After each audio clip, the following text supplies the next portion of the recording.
ఇంకా దాదాపు 150 రోజులు అయిపోయింది పరిపాలన. ఇంకా పార్టీల దాడులు ఇవి ఉండకుండా చూసుకోవాల్సి ఉంది.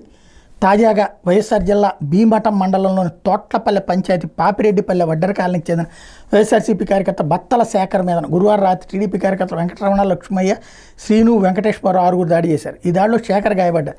తన మీద దాడి గురించి శేఖర్ శుక్రవారం విలేకరులకు వివరించారు. తనకు ప్రభుత్వం ఇచ్చిన డీపట్టా వ్యవసాయ పొలం దగ్గర ఖాళీగా ఉన్న ప్రభుత్వ భూమిని శ్రీను, వెంకటరమణ ఆక్రమించుకున్నారని శేఖర్ చెప్పారు. వాళ్ళు గురువారం రాత్రి జేసీబీతో పొలాల మధ్య కట్టను తొలగిస్తున్నట్టు తెలియదు, అక్కడికి వెళ్ళి అడిగినట్టు చెప్పారు.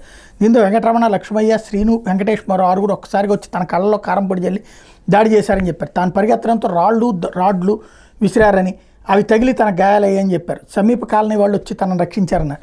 తాను వెంటనే భీమఠం పోలీస్ స్టేషన్కి వెళ్ళి ఫిర్యాదు చేసిన పోలీసులు సరిగా స్పందించలేదని రైటర్ దురుసుగా వ్యవహరించారని చెప్పారు. అంతలో ఎస్ఐ చంద్రశేఖర్ వచ్చి ఇరు వర్గాలు పిలిపించి తప్పు ఎవరిపైన ఉంటే వాళ్ళపై చర్యలు తీసుకుంటామని చెప్పారన్నారు.